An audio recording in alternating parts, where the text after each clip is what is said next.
الفاتحة.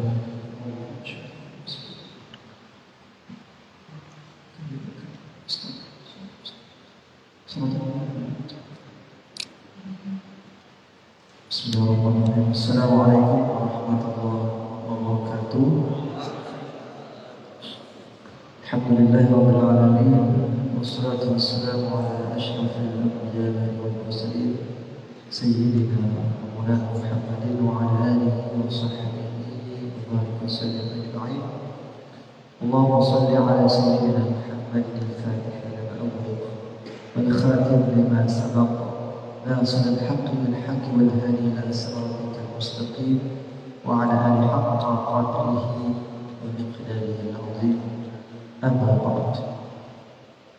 Alhamdulillah rabbil alamin, puji syukur kepada Allah Subhanahu wa taala yang mana karena limpahan rahmat dari Allah Ta'ala kita mampu melaksanakan salat subuh berjamaah, dan hingga sampai saat ini kita dikuatkan hati kita oleh Allah Subhanahu wa taala untuk tetap berada di masjid dengan niat bersama-sama i'tikaf sekaligus bersama-sama mengkaji dan mengkaji ilmu pengetahuan. Baik, sebelum kita mulai, mari kita bersama-sama dengan niat i'tikaf di masjid ini. Bismillahirrahmanirrahim.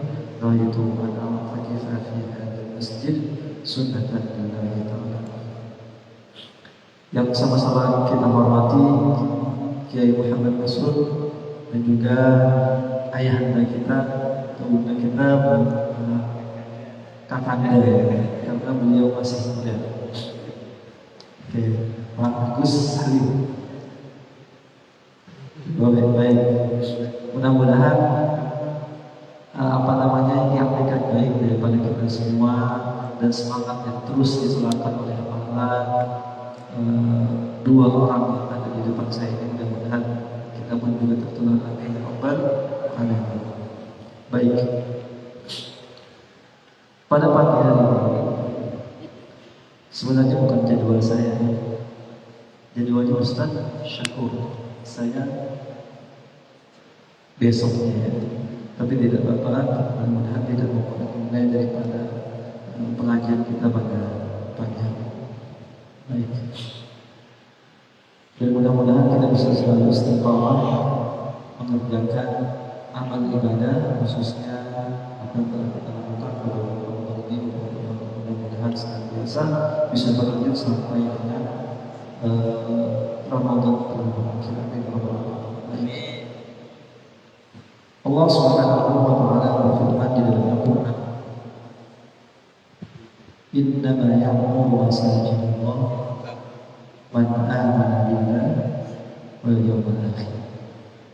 Sesungguhnya yang memakmurkan masjid-masjid Allah adalah orang yang beriman kepada Allah dan kepada hari kiamat. Dan di dalam sebuah hadis juga disebutkan, "Man kana yu'minu billahi wal yawmil akhir falyaqul khairan aw liyasmut." Barang siapa yang beriman kepada Allah dan hari kiamat, maka katakanlah kebaikan atau berdiam. Apa yang ingin saya garis bawahi pada ayat Al-Quran dan hadis tadi, bahwa di situ ada kalimat man amana billahi wal yawmil akhir. Ada dua kalimat yang digandengkan oleh Allah Subhanahu wa taala. Ketika Allah menyebutkan beriman kepada Allah, Allah sebutkan juga beriman dengan hari kiamat. Ada alaqah, ada hubungan antara dua hal tersebut. Artinya ketika seseorang beriman kepada Allah, maka dalam segala aktivitasnya, dalam segala perbuatannya sehari-hari, dia merasa diawasi oleh Allah Rabbul Alamin. Dia merasa selalu dipantau dan dilihat oleh Allah. Sehingga apapun yang dia lakukan, pekerjaan kecil apapun yang dia lakukan, pasti dia yakin Allah selalu melihatnya. Gak mungkin sekecil apapun yang kita sembunyikan sekecil apapun yang kita lakukan, yang dilihat oleh Allah itu adalah sesuatu yang mustahil. Kemudian beriman hari kiamat.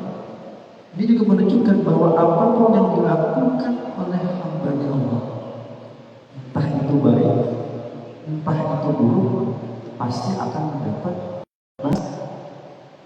Paling tidak kita akan mendapat ganjaran di hari kiamat.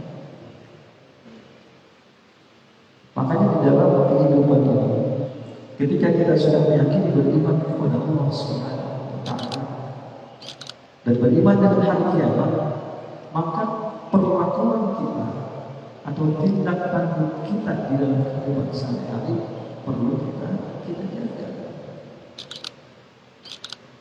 Bahkan yang perlu kita jaga bukan hanya perilaku, tetapi hati kita pun juga kita jaga. Baik, mudah-mudahan ketika saya membawakan kitab Muqasyamatul Qulub ini karya Imam Al-Ghazali rahimahullah ta'ala, kita tersikap penyakit-penyakit hati dan kejernihan hati kita itu terpancar, sehingga dikatakan bahwa ketika hati itu bersih, maka kita akan mudah menerima turunnya Allah Subhanahu wa ta'ala. Baik, bab selanjutnya itu akan saya baca adalah bab yang keempat ya. Karena pada iftar yang dulu saya telah baca bab 3, dan pada hari ini kita lanjutkan kepada bab 4. Riyadhati wa syahwati nafsanya adalah pada kenyataan atau pada bab tentang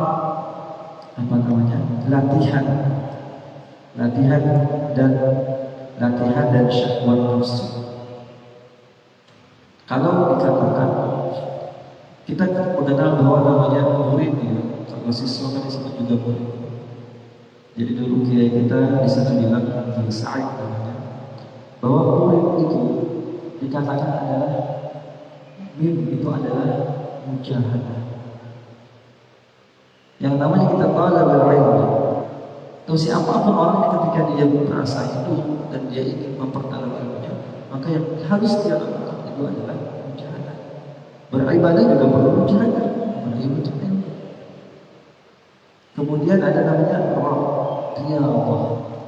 Sering-seringlah kita melatih ilmu yang kita miliki. Dengan apa kita melatih? Sering mengulang kaji, misalkan biasa belajar, sering dia ulang lagi, kita baca lagi dan sebagainya.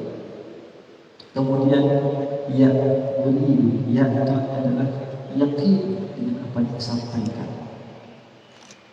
Makanya ketika kita misalkan di kelas dan sebagainya menerima ilmu dari para asatidz kita, apalagi kalian sering dibina oleh Kiai Nasrul, misalkan apapun yang disampaikan beliau, yakin bahwa itu adalah semuanya nilai kebaikan.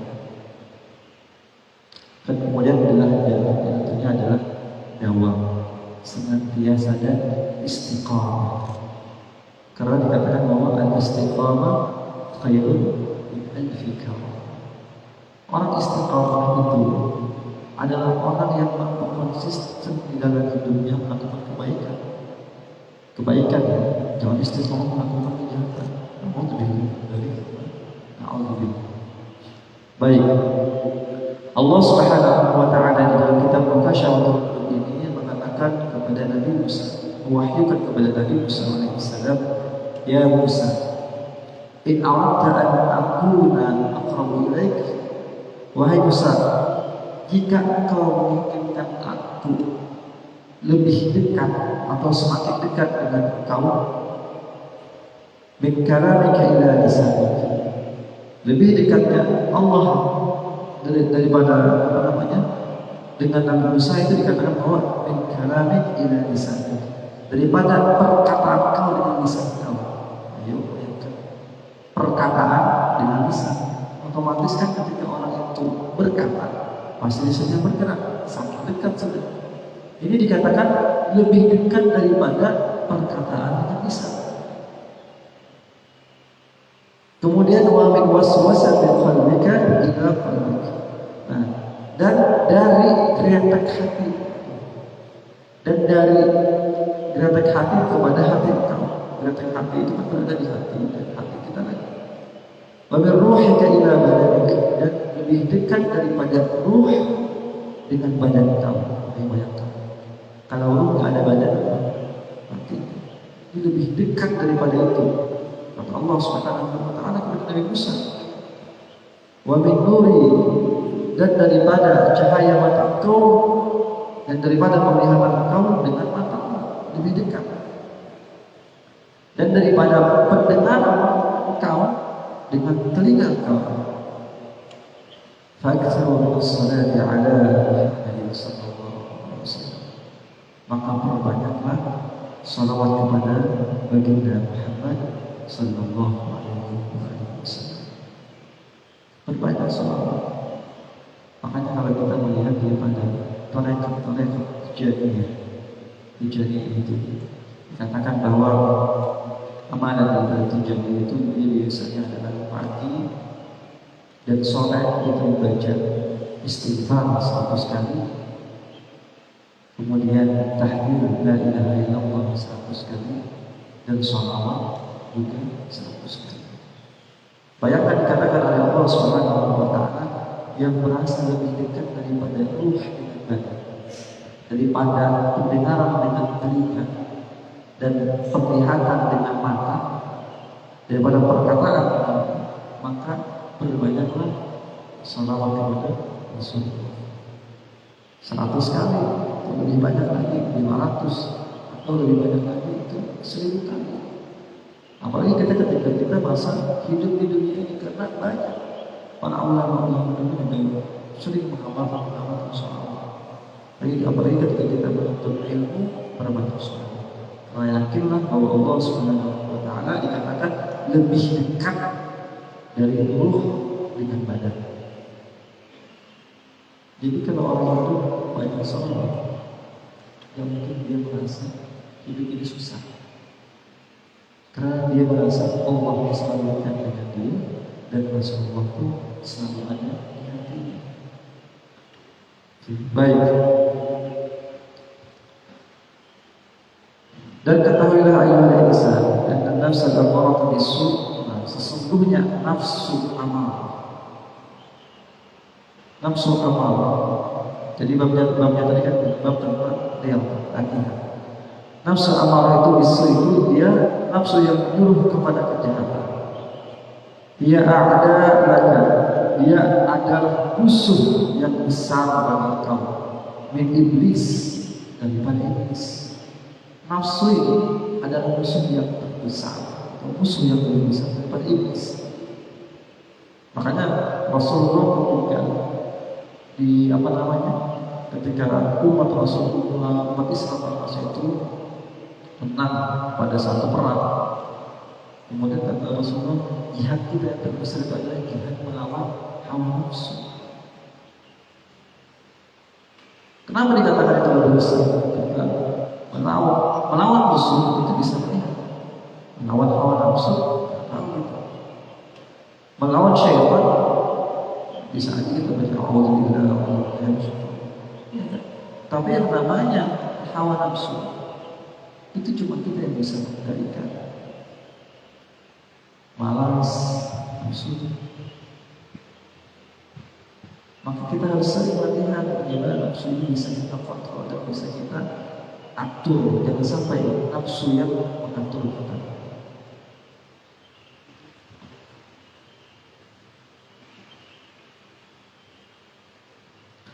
Wa inna ma yataqawwa 'alaika syaitan, maka sesungguhnya menjadi kuatlah atas engkau akan syaitan bihawa nafs, dengan hawa nafsu kita, kemudian dan syahwatnya. Kemudian maka janganlah kau tertipu diri kau dengan angan-angan dan tipu daya daripada nafsu tersebut. Nafsu bisa tipu daya. Li'anna man tabi'at nafsi, karena daripada tabiat nafsu tersebut adalah al-amru. Apa kebiasaan nafsu adalah aman, merasa aman. Ketika seseorang merasa nafsunya ini aman, gampang aja, puji mati aman aja. Bapaknya baik aja, gak usah lagi. Itu nafsu. Gampang aja nanti masuk asrama jam-jam 10 malam, gak usah masuk, itu baik aja. Merasa aman. Nafsu itu. Atau kita ketika merasa bahwa ketika kita berada dalam satu rumah sudah aman dari kita hidup. Nafsu. Jadi apa yang harus kita lakukan? Kita tetap harus berusaha dan tetap harus bertawakal dan menyerahkan semuanya kepada Allah Subhanahu wa Ta'ala. Bayangkan kita melihat bagaimana orang yang merasa di dalam suatu bangunan dia merasa aman, sudah besi begadang di sana, di dalamnya sana, gak mungkin gempa, gak mungkin hancur di sini. Tapi yang namanya dia merasa aman, nafsu dia merasa aman-aman aja. Gak mungkin juga aku matikan rumahku kuat selama kemudian dosa. Akhirnya apa? Karena dia merasa aman, tidak bersandarkan kepada Allah Subhanahu wa Ta'ala, maka aman. Allah kasih yang benar. Allah melatihkan atau Allah hancurkan besi tersebut, yang Allah datangkan air, atau Allah datangkan api.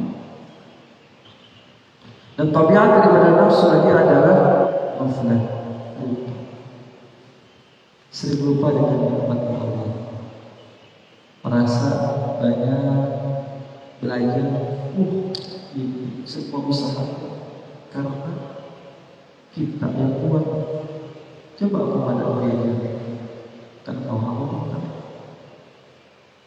Coba aku pada bayar UKT. Karena kau aku kuliah. Coba aku pada mengusulkan penurunan UKT kata kau. Padahal semuanya itu adalah kehendak Allah Subhanahu wa Ta'ala. Kita mengusahakan apa yang memang diberikan jalan oleh Allah Subhanahu wa Ta'ala.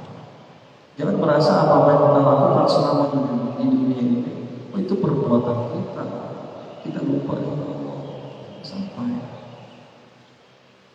kita didatang dari asrama sampai ke sini. Itu sebenarnya Allah sudah memberikan rahmatnya Allah Subhanahu wa Ta'ala. Makanya dikatakan inna rahmatullah qaribun minal muhsinin. Rahmat Allah itu dekat dengan orang-orang yang berbuat baik. Kita sudah ada niat akan ke masjid, akhirnya kau merahmati kita supaya mudah untuk kita ke masjid. Coba tiba-tiba ada rahmat Allah, ada aja tiba-tiba tuh pengecut jalan ke Selangor ke batas. Bisa aja ya berkendara Pak Agus dari rumah ke sini karena dia rahmat dari rumah. Apakah yang terjadi? Rupiah ketiga astagfirullah. Bisa. Tapi semua yang dilakukan di dunia ini atau apa yang terjadi semuanya adalah rahmat dari Allah Subhanahu wa Ta'ala. Dan terlaksananya kita itu sebenarnya rahmat dari Allah.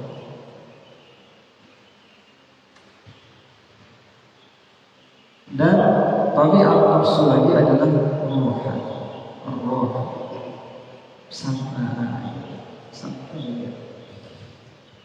santai dan jalan hidup juga. Belajar santai, beribadah santai. Santainya yang wajib menjadi jauh untuk asal menunaikan kewajiban khusyuk. Kadang misalkan dari fikih kan sah-sah saja sholatnya. Tapi kalau dari sufi tasawuf mesti dia harus dengan khusyuk. Jangan terlalu sabar. Dan yang kemudian daripada tabiat nafsu adalah kasar. Apa kasar itu? Malas. Mager aja, dia ada mager. Pas lagi puasa, aduh, apa banget ya. Anak macam mana itu adalah tabiat nafsu malas, Anda ke masjid malas, sudah diperintahkan di pengumuman malas juga ke masjid. Akhirnya menjelang Idul Fitri masjid sepi, mau yang ramai.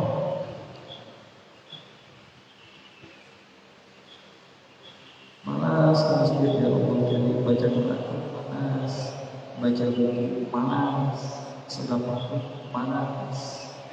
Ya, ya. Malas itu adalah sesuatu yang sudah harus kita lawan. Jadi merasa diri aman, kemudian lupa dengan Allah, kemudian santai-santai di dalam beribadah dan sering-sering malas tidak misalkan, maka semuanya itu harus kita latih, harus kita paksa. Saya kalau sholat ini terpaksa ya berjamaah ke masjid itu, karena kalau saya nggak sholat ke masjid, saya dapat sanksi nanti dari ketua asrama misalkan. Terpaksa nih, ikhlas gara-gara gitu. Kalau dilihat itu ada ikhlas masjid karena terpaksa. Tapi kalau dipaksa terus, lama-lama insya Allah dia akan menjadi kebiasaan. Karena kalau baru ikhlas itu kan ada 3 ikhlas. Satu, ketika seseorang mengerjakan amal ibadah karena dia takut akan hukuman dari Allah Subhanahu wa Ta'ala, itu juga ikhlas. Kemudian karena dia beribadah karena ingin mengharap surganya Allah, itu juga ikhlas. Tapi ikhlas yang derajatnya tertinggi adalah ketika dia mengerjakan segala sesuatu itu cuma mengharap ridho dari Allah Subhanahu wa Ta'ala. Gimana cara menyampaikan ke sana? Ya, lakukan dengan istiqomah atau dengan senantiasa. Keterpaksaan nanti ya timbul hilangnya aja. Kalian nih disuruh Ustaz Agus sering atau Ustaz Aswad sering datang ke masjid, sering muadzin, dipaksa-paksa terus, ada kebiasaan, gak ada Ustaz Agus, gak ada disuruh kemana? Itu kenapa? Karena kebiasaan. Nah, jadi latihan melawan nafsu, latihan melawan kemalasan, latihan melawan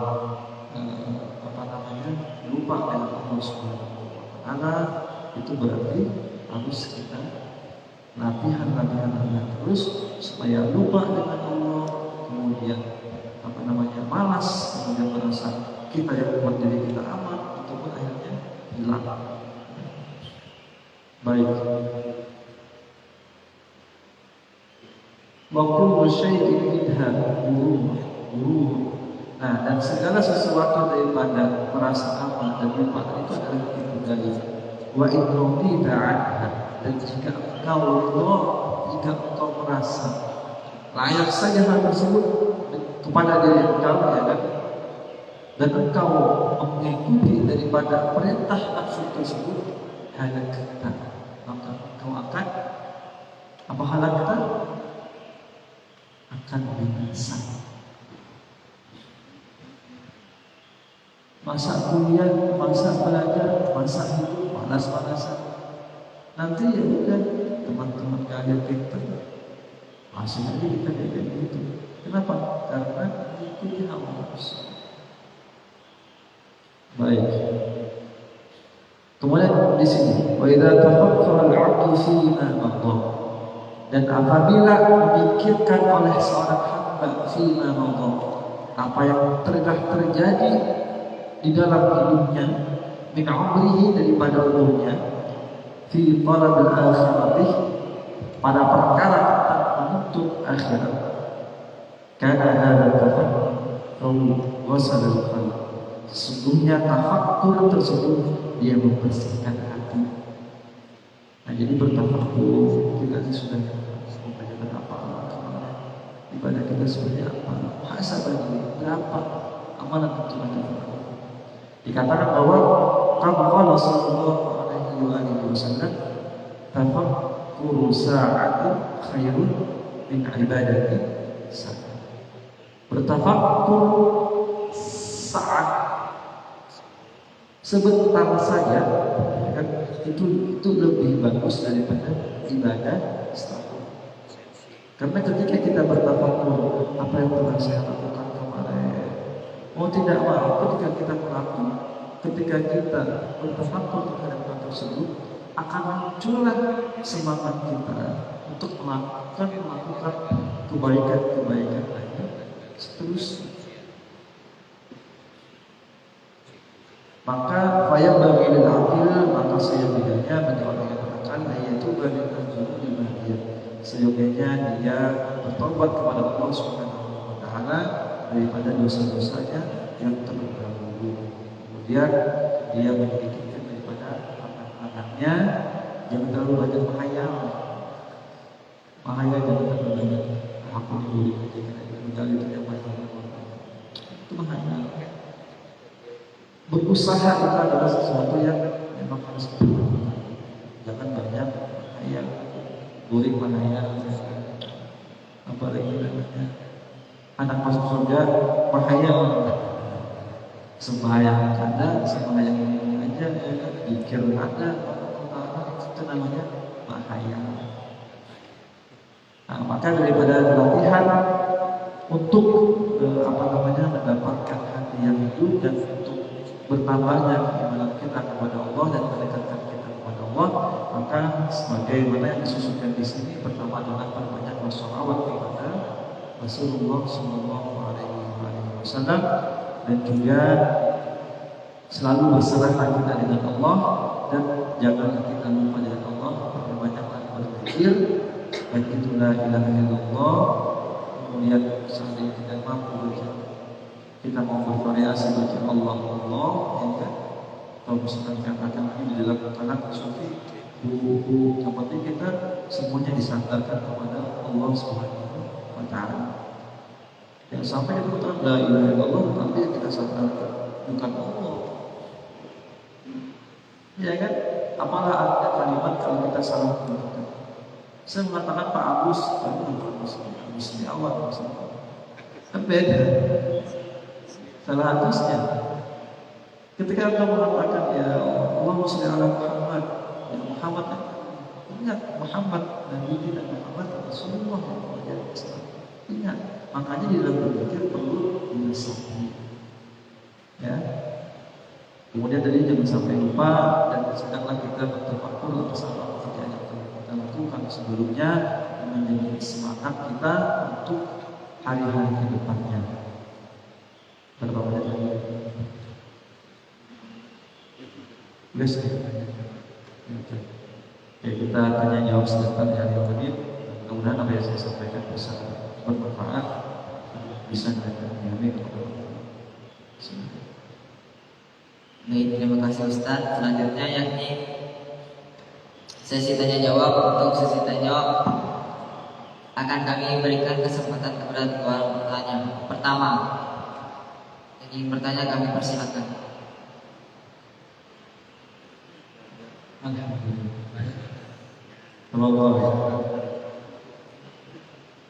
Allah tanya dulu yang sepertinya. Assalamualaikum warahmatullahi wabarakatuh. Waalaikumsalam warahmatullahi wabarakatuh. Sudah kata Ustaz, karena memposisikan sebagai santri sampai akhir hayat. Karena dari riwayat itu Ustaz, posisikan kita ini sebagai santri sampai akhir hayat, sehingga kita terus belajar dan ini terus belajar tidak boleh berhenti. Kemarin sudah disampaikan kan sama Ustaz Manajul yang menyatakan berhenti dari belajar orang bodoh. Bahwa Imam Syafi'i takbir 3 kali sebagai tanda kematian bagi orang yang tidak mau belajar. Nah, Ustaz tadi kan nafsu ya, ada nafsu besar. Iblis setan itu ringan, musuh yang paling ringan. Nah, satu nafsu, satu lagi dalam surat An-Nas, manusia apa ya? minal jinnati wan nas. Setan yang dari manusia itu. Nah ini kiat-kiat kita, kadang kita ini kan akrab, sudah terlanjur berteman bersama, tapi tidak membawa kita kepada Allah, tapi membawa kita kepada kelalaian dan kesesatan. Nah sikap kita ketika mempunyai teman yang seperti ini seperti apa? Terus yang kedua, membunuh nafsu itu dibunuh atau dikendalikan. Kalau dibunuh berarti tidak punya keinginan, tidak hasrat, tidak punya hasrat kan berbahaya. Kan kalau ada rasa membaca, kalau memang kita ini selalu kalah dengan nafsu kita, bunuh nafsu itu, kita tidak punya hasrat. Nah, berarti kita status makom kita malaikat kan begitu. Nah, bagaimana itu menjelaskan? Pertanyaan yang bagus. Memang beda. Ayah anda kakak anda. Jadi dia bertanya yang pertama, beliau tadi, jika seandainya kita memiliki teman, ya namanya kita, apakah kita yang dipengaruhi atau terpengaruh?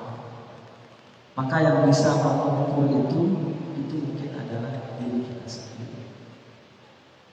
Kenapa saya katakan diri kita sendiri? Karena kalau kita merasa diri kita ini baik, teman kita itu tidak baik, kemudian kita mengikut dia, ya kan? Atau kita terikut dengan aktivitasnya, maka hendaklah kita batasi teman tersebut. Tapi kalau kita yang terpengaruh kebaikan oleh dia, kita temankan orang tersebut.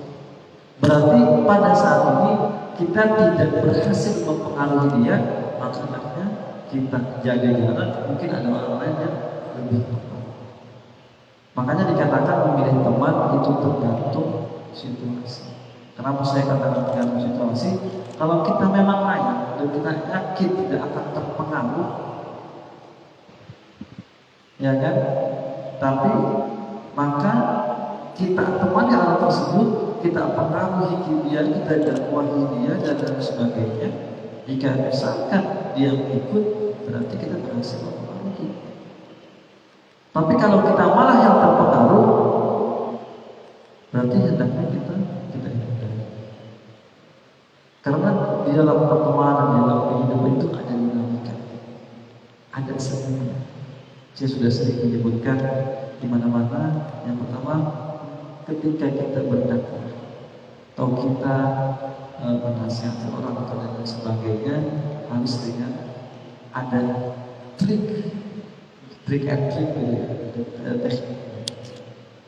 Tapi yang paling utama itu adalah dapatkan hatinya, maka kau akan mendapatkan segalanya. Dekati dia dulu, yang itu yang dilakukan para saya sebutnya orang jamaah itu mereka dengan lembut dia dan terkubus dan sebagainya. Sampai dia itu dapatkan hati, mereka merasa orang hebat, ya kan? Karena pada suatu momen ada pada seseorang itu ada dia tidak menerima, dan pada suatu momen juga nanti dia bisa menerima. Karena ya, yang namanya berteman itu masih ada baik dan ada buruk. Intinya ketika kita mampu mempengaruhi, maka teruslah dekat. Tapi kalau kita yang dipengaruhi dengan hal yang tidak baik, maka kita menghindar. Kemudian tadi yang namanya nafsu amarah atau marah dan lupa dan sebagainya, itu memang adalah nafsu tabiat nafsu amarah, tapi bisa dikendalikan. Sayyidina Umar radhiyallahu anhu, Sayyidina Umar, beliau adalah orang pemarah, nafsu juga kan, nyampaikan. Tapi beliau tidak menghilangkan marahnya, tapi beliau kelola, beliau arahkan ketika orang memusuhi Rasulullah, ketika orang menghina ajaran Islam, maka beliau marah. Hilangkan marahnya. Kemudian lupa gimana? Lupa itu adalah tabiat nafsu. Kenapa dikatakan tabiat nafsu? Dia lupa dengan Allah siapa pemberi nikmatnya. Kalau kita bisa mengendalikan dan bisa mengarahkannya, maka kita akan melupakan keburukan kita. Kita lupakan keburukan kita, kemudian hendaknya kita bertobat. Misalkan dulu maksiat jangan lakukan, bukan dulu saya sering judi itu misalnya. Ini bangga, hilangkan itu dosa seperti apa, ingat-ingat lagi, mulailah berbenah dan sebagainya. Maka tidak. Jadi semuanya itu adalah baik, tetapi perlu diarahkan pada posisi yang tepat dan pada situasi dan kondisi yang tepat. Seperti itu ya. Jadi mudah-mudahan apa yang saya sampaikan bermanfaat. Ya, Ustaz Agus, mudah-mudahan bisa diambil faedahnya semua. Baik, kalau teman-teman ini.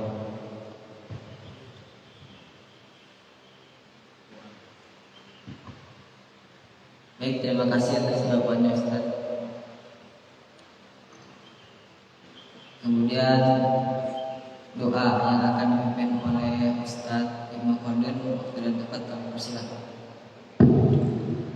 Amin. Bismillahirrahmanirrahim. Alhamdulillahirabbil alamin. Wassalamu ala asyrofil mursalin sayyidina wa maulana Muhammadin wa ala alihi wa sahbihi wa sallam ajma'in. Allahumma fa'alna ya rabbana wa dinna khairan wa zidna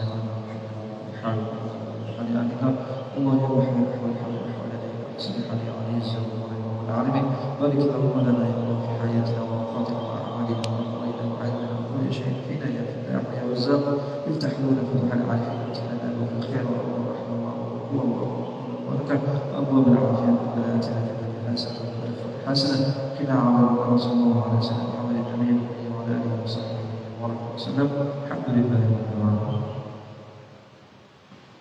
Baik, kami ucapkan terima kasih kepada Ustadz yang sudah memberikan kajian subuh kali ini.